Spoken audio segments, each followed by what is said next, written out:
Yo, what up, YouTube? Now, I'm going to do a video on the Sacramento Kings 2011-2012 season. To start off with, at the end of last year, the Kings were very fortunate to still be in Sacramento after being this close to leaving for Anaheim until something at the last minute broke out, which stopped them from relocating. If they would have went to Anaheim, I wouldn't understand why they'd want to move there, because there's already two NBA teams in the LA area, and nobody really cared about the Clippers before Blake Griffin came, so they just would have been a third wheel. Nobody would have liked them, but I think they were very fortunate to still be in Sacramento.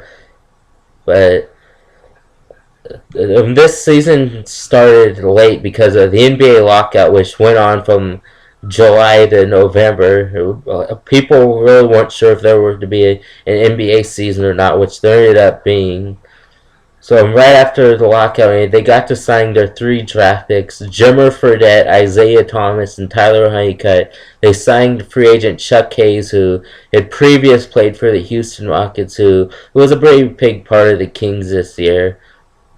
And because of lockout, they had a shortened preseason. Usually they get NBA teams get a whole month of preseason games, but they only got to play two of them this year, which were both against the Warriors.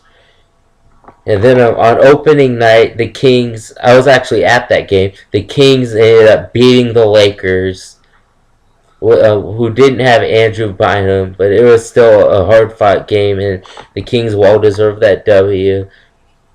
But as the season went on, things started to get disappointing. Like after 5 games, DeMarcus Cousins, after a loss against the Knicks, had a meltdown, which a week later ended up getting Coach Paul Westphal fired. So after Westphal was fired, they named Keith Smart interim head coach, who was an assistant coach who coached the Warriors the year before this last year. Tyreke Evans, he was not the player he was his rookie year when he averaged 20 points, 5 rebounds, and 5 assists.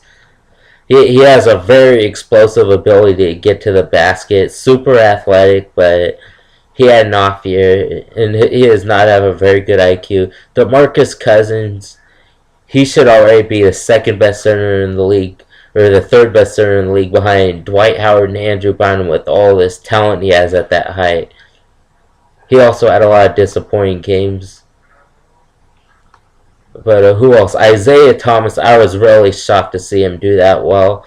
The last pick of the draft, I remember even watching the draft thinking, wow, I can't believe Isaiah Thomas is really going to go undrafted. But the last pick of it comes ding ding with the final pick of the 2011 NBA draft. The Sacramento Kings select Isaiah Thomas from Washington. Once I saw that, I started jumping up and down because I was a huge fan of him even when he was in college. Jimmer, I think everybody already got the point that he was never going to be the player he was his senior year at BYU. I thought he was going to do a little bit better, but I wasn't very satisfied with Jimmer. I think we should for sure took Kemba Walker Brandon Knight. But I'm not saying he's done. He's still full of potential. He's perfect for like a role player. Well, it's Tyler Honeycutt. We're kind of lowered at players with his position. I understand why he didn't get much playing time, but he has a bright future ahead of him. When the season went on, we were under 500 before the All-Star break. The only player on the Kings who was invited was DeMarcus Cousins, who played in the Rising Stars Challenge. Other players who I didn't mention, we traded Omri Caspi and a future first-round pick for J.J. Hickson, who did literally nothing, couldn't even get off his feet like the player he was in Cleveland, and we ended up buying him out. Waste of a draft pick, and I didn't really care for Omri Caspi anyway, but we could have got at least something for him other than J.J. Hickson, who did nothing.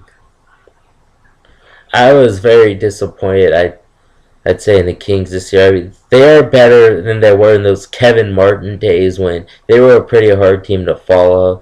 But they have a bright future in front of them. Like I mentioned earlier, their two best players are 22 and 21, Tyreke and DeMarcus. And we ended up with the fifth worst record in the league, which means a lottery pick for sure. Hopefully, well, we have a pretty good shot. Ended up getting the number one pick, who would be Anthony Davis if we luck out. But I think the guy who would help the Kings out the most next year in this year's draft would be Thomas Robinson out of Kansas, the runner-up for the Naismith Award, who averaged 18 points a game at Kansas. And with free agents, I know Jason Thompson's a free agent. I'd say if we draft a power forward, we should just let him go and use that money for something else. But if we don't get a power forward, maybe resign her or look for other free agents.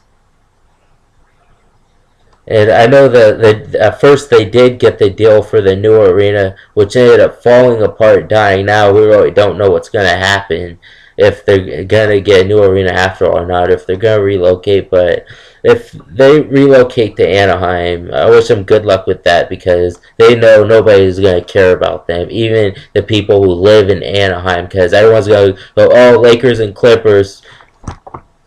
And no, they're just not going to get liked if they go down south. If they happen to stay in Northern California, like this, end up going to San Francisco, San Jose, or somewhere like that, I mean, I'd still like them just as much. Hopefully next year the Kings can pull through. Hopefully end up being a playoff team, or being close to making it. I wish them the best of luck, and peace out. Subscribe to my new channel, Q Dizzle Cali, and I'm out.